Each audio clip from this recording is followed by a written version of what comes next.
So last night you had page 1 of segment addition and midpoint worksheet. These are the answers. We can go over as many of these as we need to, and there were some examples we didn't get to yesterday that we need to look at today. So have your notes out and have your homework out.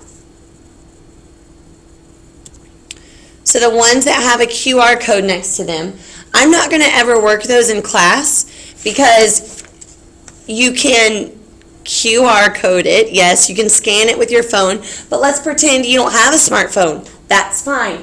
You can go to K Homework Help on my website, K Homework Help, and do you see segment addition worksheet right here?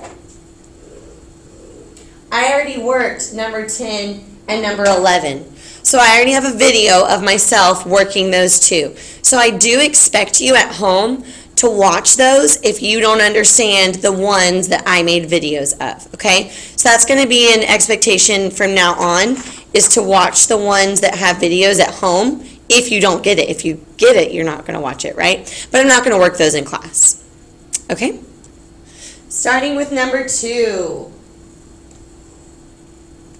Number 2 from last night's homework. Write and solve an equation to find the length of each segment. EB is X, BD is 30, and ED is 4X plus 6. This is classic part plus part equals whole. This is called segment addition, okay? So what we're going to do is we're going to take the two pieces. X is a piece of the segment. 30 is a piece of the segment. And 4x plus 6 is the whole segment. Part plus part equals whole. The rest is just algebra. Subtract 6 from both sides, 24. Subtract x from both sides, you get 3. Therefore, x is 8. Once you know what x is, it was not asking for x, it was asking for EB and ED. So then you plug it in. X is 8. So everywhere you see an x, you can put an 8. So EB is x, so it's 8. And ED is 4 times 8 plus 6. That's not right. All right, so you can either, to get ED, you can either do 8 plus 30, which gets you your 38, or you can do 4 times 8 plus 6, and Miss Tanton can go crazy, and that is also 38. Whew, Friday morning. All right, ready, next one? All right, sorry. T is between R and S, so you're going to draw 3 collinear points. You've got R, you've got S, and you need to put T somewhere in between. Notice I didn't put it in the middle, and I didn't put it in the middle on purpose because I don't want to pretend or accidentally think it's a midpoint. All right, RT is 2x, TS is 4, and RS is 3x minus 1. Find RS and RT. What is the theorem that helps you? It's the segment addition theorem. Oh, that spells SAT. Segment addition theorem. All right, ready? We're going to do part plus part equals whole. 2x plus 4 equals, what's the whole thing? 3x minus 1. Okay, subtract 2 from both sides. We get x, add 1 to both sides. We get 5. X is 5. We want to find RS and RT. So plug it in. Instead of x, we're going to put a 5. So RT is 2 times 5, it's 10. And RS, we could just put a 5 there. 3 times 5 minus 1, 15 minus 1, 14. So there's segment addition in a nutshell. Part plus part equals whole. Next, we're looking at 4 and 5. Now, the first ones, 1, 2, and 3, those were segment addition problems. Part plus part equals whole. 4 and 5 are midpoint problems. So make sure you know the difference between the type of problems that we give you. Make sure before you start working a problem, you figure out if it's a segment addition problem or a midpoint problem. It does say to draw a diagram. M is the midpoint of AB. So I'm going to draw a segment. I'm going to call it AB, and I'm going to put M right smack in the middle. I'm going to put tick marks on either side so that I know that M is right smack in the middle. I know that AM is congruent to MB. All right, AM is 2x plus 9. MB is 4x minus 5. We talked about this yesterday. When you have a midpoint, the two segments that are created are equal. They're congruent. So all you do is take the half, and set them equal. You don't add them together, you don't subtract them, you don't divide anything. You set the half equal to the half. You put an equal sign over the midpoint. The half equals the half. So 2x plus 9 equals 4x minus 5. I'm going to do the algebra really quickly. You add 5 and you get 14. You subtract 2 and you get 2x. X is 7. You never stop there. It never just asks for x, right? We have to plug it in. We have to find all the pieces. So plug 7 in. 2 times 7 plus 9. So 14 plus 9, 23. So that would mean AM is 23, MB is 23, and then how would I get the whole thing? I would just double it. AB is 46. So is that midpoint one okay? Let's do another midpoint one, number 5. Same picture.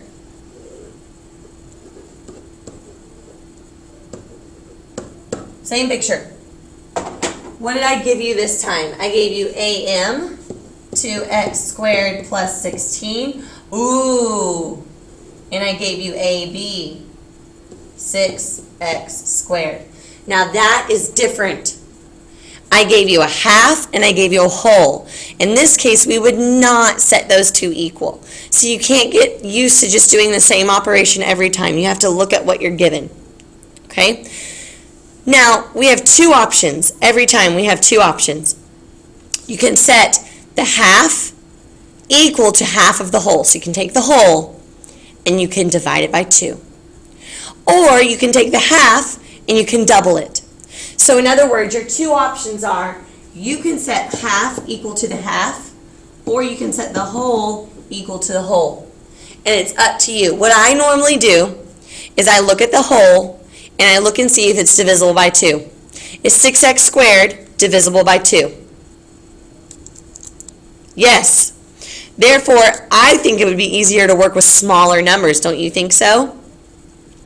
So I'm going to set 2x squared plus 16 equal to, 6x squared cut in half would be 3x squared. That is half of my segment. This is half and this is half. So I'm setting half equal to half. Ooh, this problem is going to be easier than I thought. We are not going to have to factor. Because I'm going to bring this 2x squared over by subtracting it from both sides. 16 equals x squared. And then is everyone listening? Because I don't want you to get this wrong on the quiz. Is everyone listening? Those of you who are chatting in the presenter chat, are you listening? When you undo x squared, when you take the square root of both sides, x is not 4. Well, it's not only 4. X is plus or minus 4, and that is really important. X is plus or minus 4. You're going to get half of it wrong if you put 4 on next Tuesday's quiz. Okay? Plus or minus. Plus or minus. You're right. That brings up a really good point. You can't have a negative distance. But is x a distance? Not in this problem, it's not. It's not a distance. X is simply a variable. If I plug x in here, it's going to get squared, so it's going to turn positive. If I plug x in here, it's going to get squared, so it's going to turn positive. Do you see how that works? Now, if x was a distance, you're right. We would have to throw it out. But x is not a difference. How would we type that in? I'll talk about that on Tuesday, okay? I'll talk about it on Tuesday. All right. Number 7, here's the deal. We have to decide, is this a midpoint problem or is this a segment addition problem? So we're going to put the values on our picture. Put them on the picture. AB is 3x minus 4. AC, whoa, they're giving us the whole. Be careful, is 40. And AB equals BC. Tick mark, tick mark. So this is a midpoint problem. It's not a segment addition problem, although you still could do part plus part equals whole. But this is a midpoint problem. I gave you a half and I gave you a whole. Remember, you have two choices. You can cut the whole in half or you can double the half. What I always do is I look at the whole, 40. Is 40 divisible by 2? Yes, it is. And I like working with smaller numbers if I have a choice. So 40 cut in half, this is 20 and 20, right? They're 20, 20. So there is our equation. 3x minus 4 is 20. It's not 40, it's 20. Add 4 to both sides. 3x equals 24. X is 8. And then you're going to plug it back in. But I'm going to stop there. Number 9. FE is 2x. EC is x squared. And FC is 24. Nowhere on number 9 does it indicate to me at all that E is a midpoint. And it doesn't even look like a midpoint, right? So we know that it's not a midpoint. And so we're going to do segment addition. We're going to do part plus part equals whole. Okay. Here's a part. X squared. Here's another part. 2x. Here's the whole. 24. Now we look at that problem and something is fishy. I can't just start solving for x, like moving stuff around and dividing by stuff, because I have an x squared. And I know that when I have an x squared, that is a quadratic.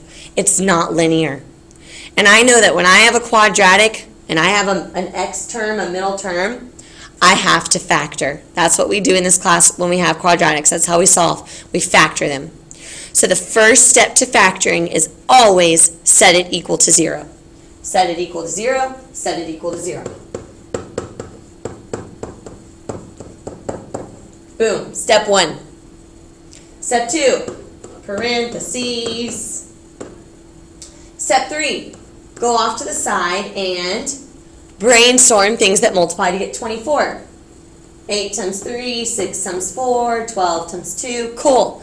Now I need to pick a pair of numbers that I can make a 2 out of. Can I make a 2 out of an 8 and a 3? Can I make a 2 out of a 6 and a 4? Ding, ding, ding. So, put x, 6, 4, and the last step is to figure out your signs. I'm trying to make a positive 2. So what I want to do, 6 minus 4 or 4 minus 6? I want to do 6 minus 4. I want to be positive. So I want my bigger number to be positive. 6 minus 4. Then we set them equal to 0. But hopefully you've had enough practice with that by now that you realize when I set them equal to 0, I'm going to get negative 6 as a solution, and I'm going to get 4 as a solution. Those are the answers. The answers are not 6 and negative 4. The answers are negative 6 and 4, because those are the numbers that force that to equal 0. Okay. We are putting a dent in this homework. All right. I like these problems because they kind of make you think.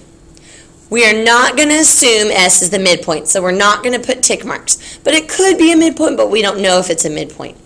When our problem is not a midpoint problem, it's a segment addition problem.